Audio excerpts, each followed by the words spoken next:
Hi everyone, कैसे हैं आप लोग। उम्मीद करता हूँ कि अच्छे होंगे। एक और नए ब्लॉग में स्वागत है आप सबका। जैसे कि मैंने आप सबसे कहा था कि जब मैं पहली सर्विस कराऊंगा अपनी इस Honda SP125 2025 मॉडल की, तो उसकी भी मैं वीडियो बनाऊंगा, जिससे कि आपको एक जानकारी मिल सके कि कितना ज़्यादा प्राइस लगता है, कितना मेंटेनेंस का इसका कॉस्ट आता है और पहली सर्विस पे क्या क्या चीज़ें होती हैं।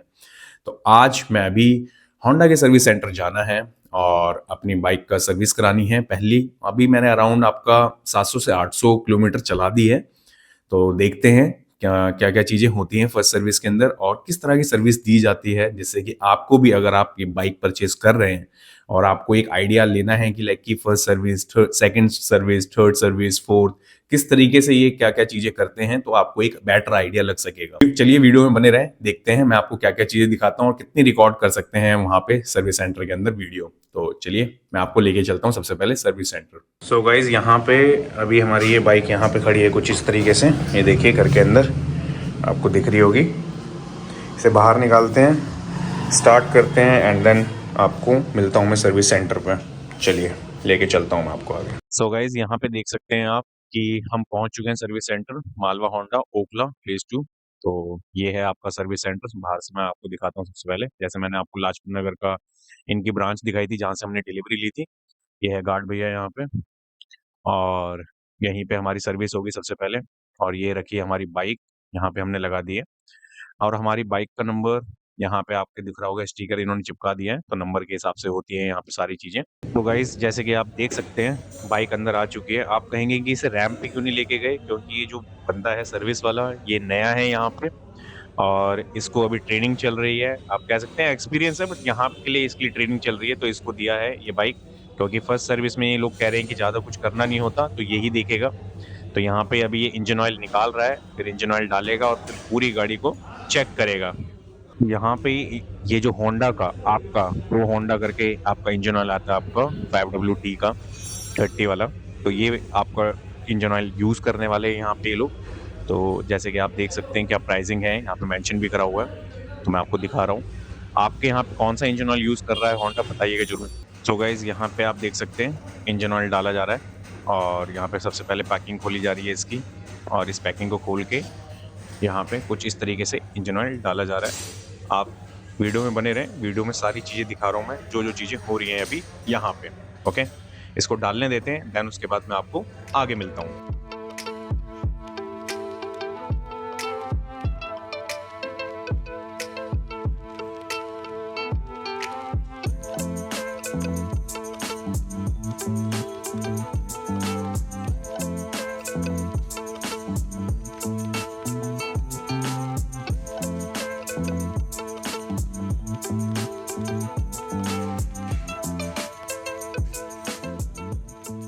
सो गाइस, जैसे आप देख सकते हैं यहाँ पे पूरे डिब्बे का इंजन ऑयल डाल दिया गया है इसके अंदर। ओके, तो आपको भी ध्यान देना है कि पूरा डालें ये लोग, कि कुछ बचना नहीं चाहिए। और यहाँ पे आप देखेंगे मीटर के अंदर ये नेक्स्ट सर्विस, जो सेकंड सर्विस है, उसके लिए यहाँ पे ये सेटअप कर रहे हैं। जैसे कि कितने किलोमीटर पे, जैसे आपको दिख रहा होगा 6000 किलोमीटर पे मई की डेट दे रहे हैं। दैन उसके बाद में ईयर यहाँ पे 2026 का मेंशन कर रहे हैं, जिससे कि नेक्स्ट टाइम जब मैं बाइक राइड कर रहा हूँ, अगर मैं 6000 किलोमीटर कंप्लीट कर लेता हूँ पहले, तो ये ऑटोमेटिक मेरे को यहाँ पे शो करने लगेगा। ओके, अपने आप ही।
सो गाइस, जैसे कि आपने देखा कि घर आ चुके हैं अभी हम सर्विस करा के, और जो सर्विस का जो अमाउंट लगा है, कुछ इस तरीके का बिल दिया गया है।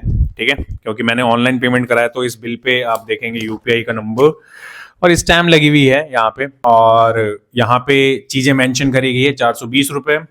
और गाड़ी धुलवाई नहीं हो पाई है क्योंकि जैसे आपने देखा वहां पे मैंने दिखाया भी आपको जितना भी, तो वहां पे सफाई करने के लिए जैसे पानी से साफ करने वाली चीज की सुविधा नहीं थी, बंद कर रखी है, पता नहीं क्यों बंद है, कि चालान की वजह से बंद है या जो भी है। तो ये है सर्विस सेंटर का वहाँ का जो भी ओवरव्यू, जो मैं आपने देखा, जो भी इंजन ऑयल चेंज करा जस्ट उन्होंने, एंड उसके बाद में जस्ट पीछे वाले टायर को थोड़ा देखा उन्होंने कि ड्रम ब्रेक के साथ में, और जो आपका डिस्क तो था ही नहीं कुछ उसमें इशू। और जो नॉकिंग का साउंड था एक, वो साउंड आपका फ्रंट जो डिस्क ब्रेक का आपका वायर जा रहा है, वहां पे आप देखेंगे वहां पे एक स्प्रिंग है, उस स्प्रिंग में से आपका नॉकिंग का साउंड आ रहा है। ओके, इसकी वजह से वो जो नॉकिंग का मैंने आपको बताया था जब आपने मेरी रिव्यू वाली वीडियो देखी थी कि एक नॉकिंग का साउंड आ रहा है फ्रंट से, राइट, तो वो वहां से आ रहा है। वो जब आरपीएम लेते हैं, राइट, 4000 5000 के आसपास, तो तब जाके वो ज्यादा दिखता है और ज्यादा साउंड करता है।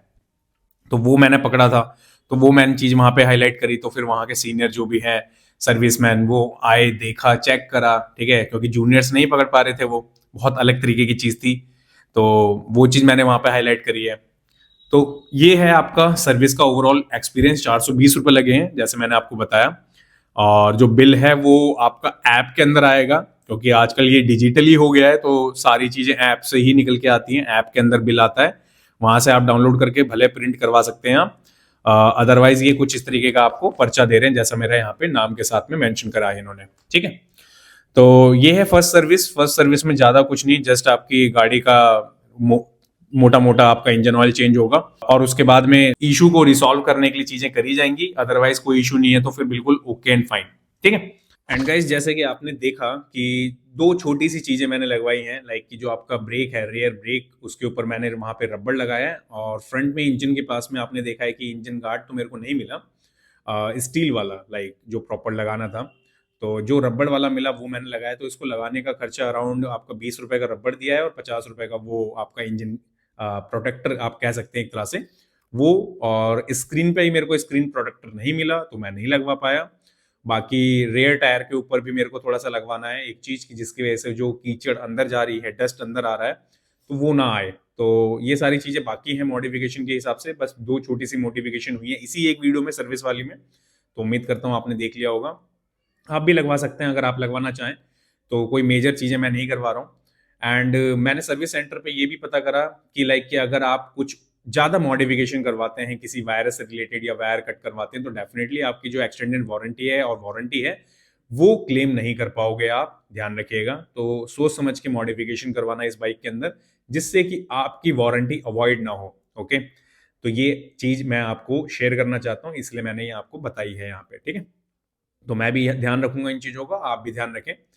ओके, अभी क्या है कि जो एक इशू मैंने नोटिस करा है, जैसे आपने देखा होगा मैंने रिव्यू वाली वीडियोस में भी नहीं बताया था, कि ब्लूटूथ कनेक्टिविटी, राइट, जो 10x10 नेविगेशन का ऑप्शन दिया गया है बाइक के अंदर, आप में से कितने लोगों ने उसे यूज करा है और इजिली यूज कर पा रहे हो या नहीं कर पा रहे हो। क्योंकि मेरे साथ में क्या प्रॉब्लम है, मेरे आईफोन के अंदर फर्स्ट टाइम में कनेक्टिविटी अच्छी थी, सेकंड टाइम में कनेक्टिविटी भी अच्छी थी, बट अब मैं उसे कनेक्ट करने जा रहा हूं तो वो कनेक्ट नहीं होने दे रहा। वहां पे उन्होंने 1 से 1.5 घंटा लगाया, जिससे मैंने रिकॉर्ड नहीं किया, बट वो नहीं कर पाए इस चीज को, और उन्होंने मेरे से बोला है कि 2-3 दिन के बाद आना आप, हम रिसॉल्व कर देंगे। और मैंने उनके वो जो इंचार्ज ब्रांच मैनेजर होते हैं उनसे ही बात करी, क्योंकि अगर आप ये रिसॉल्व नहीं कर पाते हो तो डेफिनेटली मैं होंडा वालों को मेल करूंगा रिगार्डिंग दिस। तो देखते हैं क्या सॉल्यूशन निकलता है उस पर्टिकुलर चीज का। अगर आप भी वो चीज फेस कर रहे हैं तो कमेंट करके जरूर बताना आप। तो ओवरऑल ये था आपका सर्विस से रिलेटेड ब्लॉग या वीडियो, जो इन्फॉर्मेशन वीडियोस। उम्मीद करता हूं कि आपको नॉलेज मिली होगी। और सेकंड, आपकी सर्विस होगी अब मेरी मई में या फिर 6000 किलोमीटर पे, तो देखते हैं वहां पे कैसा रहता है। और हाँ, सर्विस कराने के बाद में बाइक का क्या एक्सपीरियंस है। यस, डेफिनेटली बाइक का काफी स्मूथ एक्सपीरियंस है, काफी मक्खन चल रही है बाइक, और मजा आ रहा है अब चलाने में, क्योंकि पहले थोड़ा सा हार्ड लग रही थी जब नई नई मैंने ली थी और चलाया था, तो अब काफी मक्खन लग रही है। तो अगर और कुछ नया इशू मिलता है या कोई और इन्फॉर्मेशन वीडियो मेरे को देनी है आपको, तो डेफिनेटली मैं उसके ऊपर भी वीडियो बनाऊंगा। तो अगर वीडियो अच्छी लगी हो तो लाइक करें, शेयर करें एंड कमेंट करें। तो मिलते हैं एक और नई वीडियो में गाइस, जब के लिए till then bye bye guys.